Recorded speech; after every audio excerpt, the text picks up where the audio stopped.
ایک مرتبہ کا ذکر ہے کہ گیرینا اور مورین جو بہت اچھے دوست تھے ایک نئی مہم پر جانے کا ارادہ کرتے ہیں۔ گیرینا نے پوچھا، ہم آج کہاں جائیں؟ مورین نے ایک پر اسرار مسکراہٹ کے ساتھ کہا، چلو خوفناک پہاڑی پر چلتے ہیں۔ گیرینا حیران ہو کر بولی، کیا خوفناک پہاڑی؟ وہ تو بہت خطرناک جگہ ہے۔ مورین نے حوصلہ دیتے ہوئے کہا، ڈرنے کی ضرورت نہیں، ہم ایک دوسرے کے ساتھ ہیں، بس احتیاط کرنا ہوگی۔ دونوں چلنا شروع کرتے ہیں۔ جب وہ پہاڑی کے دامن پر پہنچے تو وہاں کا ماحول سرد اور پراسرار تھا۔ ہر طرف اندھیرا اور خاموشی تھی، بس ہوا کی سرسراہٹ سنائی دے رہی تھی۔ راستے میں انہیں ایک پرانا اور بوسیدہ مکان نظر آیا۔ مورین نے کہا، یہاں کچھ دیر آرام کر لیتے ہیں۔ گیرینا نے گھبرا کر کہا، لیکن یہ مکان بہت عجیب لگ رہا ہے۔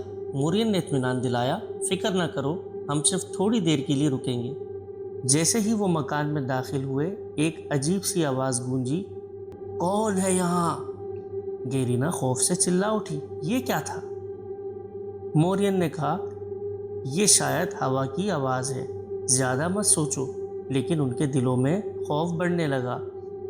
رات کو وہ مکان کے ایک کمرے میں سو گئے، مگر آدھی رات کو دروازے کے پیچھے سے زوردار چیخ سنائی دی۔ گیرینا نے کانپتے ہوئے مورین کو جگایا، یہ آواز کہاں سے آئی؟ مورین نے آہستہ سے دروازہ کھولا اور باہر جھانکا۔ اس نے دیکھا کہ ایک پرچھائی کمرے کے سامنے سے گزر رہی ہے۔ دونوں خوفزدہ ہو کر مکان سے باہر بھاگ نکلے۔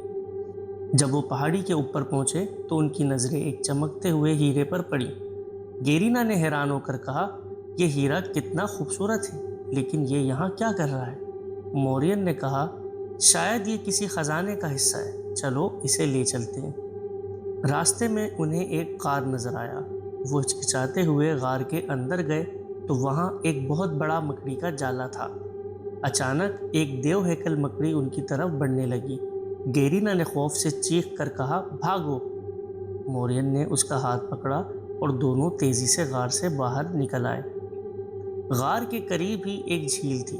جھیل کے پانی میں انہیں ایک ہاتھی نظر آیا جو مچھلیاں کھا رہا تھا۔ گیرینا نے حیرانی سے کہا، ہاتھی جھیل میں؟ یہ کیسے ممکن ہے؟ مورین نے ہنستے ہوئے کہا، یہ جگہ ہی بڑی عجیب ہے، چلو اب یہاں سے نکلتے ہیں۔ آخر کار وہ دونوں خوفناک پہاڑی کی مہم سے صحیح سلامت واپس آ گئے۔ یہ مہم ان کے لیے ایک خوفناک لیکن یادگار تجربہ ثابت ہوئی۔